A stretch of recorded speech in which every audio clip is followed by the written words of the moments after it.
Ye might know that I am the Lord your God. No, he fed them with manna, and he fed them with water out of the ground that he brought up. Why? Yeah. That they might know that I am the Lord your God. These verses, along with all the others that we read, ought to make it clear what God's opinion is of fermented wine. Well, what about 1 Timothy 5:23? Well, let's go over to 1 Timothy 5:23.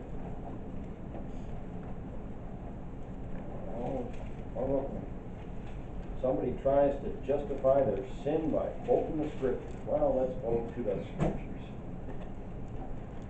1 Timothy 5:23. Drink no longer water, but use a little wine for thy stomach's sake and thine oft infirmities. Okay? So what did Paul just say? He said, don't just drink plain water, okay? But add a little wine to it to help your stomach issue. Okay? He's giving him a medicinal direction. Now again, wine is grape juice. Paul did not specify new or old wine, did he? See, people just automatically, oh, wine is the fermented stuff, okay? Now, based on what we already know, we can pretty comfortably assume he meant new wine, not the fermented stuff. Okay, and grape juice is really good for you. There's a lot of stuff in there that's good and healthy for you. Okay, and with that, he also, to dilute it in water.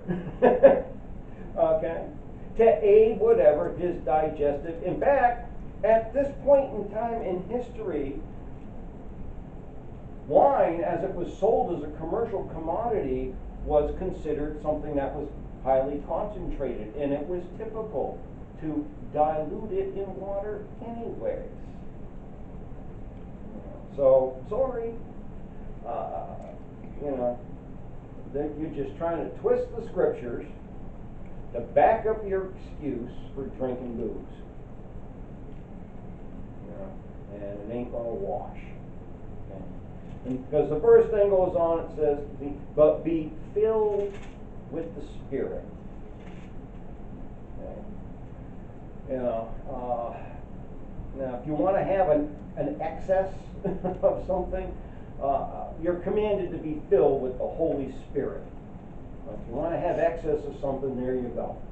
Okay? Be filled with the Holy Spirit of God, and not that fake, charismatic, drunk as a skunk in the spirit garbage, blasphemy that they talk about. Who has babblings? Yeah. Well, yeah.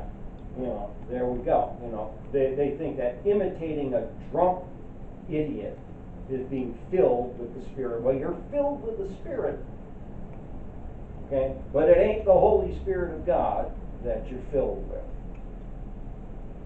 All right, we're going to stop there for this evening. Does anybody need me to repeat any verses for you? Any comments? Any questions? All right, we will end it there.